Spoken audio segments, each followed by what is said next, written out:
Chapter 4 Test Automation.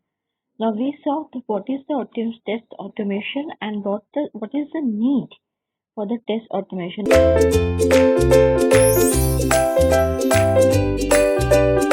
Evaluation and selection of the tools. Now there are several or there are plenty of tools available for the software testing.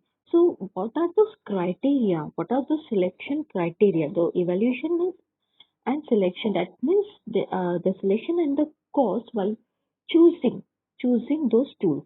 So first what we'll see, let us start from test development, that how much test procedure will proceed ahead with the help of those tools will be beneficial for me or for my sake, like I don't know how to use the tool but still I'm using it. No, this is not the way to use the tool. Once you are trained while using with the using of the tool, so you just think of the test development that includes your test procedure, test plan, test cases, your test suite, your test script, everything.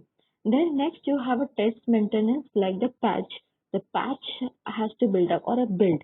That build has to be fixed up to fix up those defects. Again release the build. That means you release in a version. So is that a test maintenance happened properly or successfully, or it has been like again and again? That means a regression testing is keep doing it until you get a positive result. Then you have, as I mentioned, you have a test execution. Then the test execution has those test results, test management.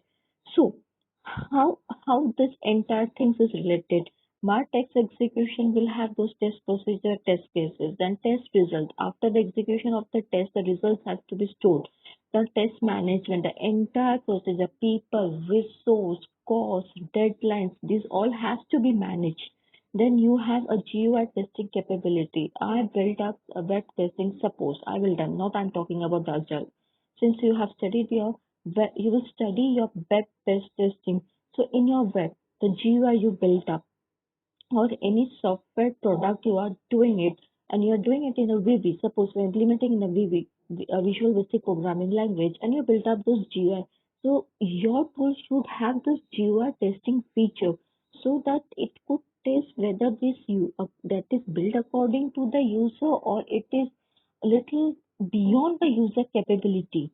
Then you have a vendor qualification from where you choose or you purchase your tool, whether this vendor is good for you or is charging you high. You need to study your vendor first, then the pricing. Yes, as I said earlier, the charging.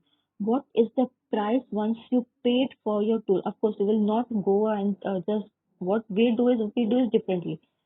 You have to purchase the tool for your firm, for your software testing firm, so that you could start work on it. Or you will start your test cases, you will start your test procedures on it. So these tool evaluation criteria consist of all the following things. Now next we'll see about the guidelines for the testing tool. Till then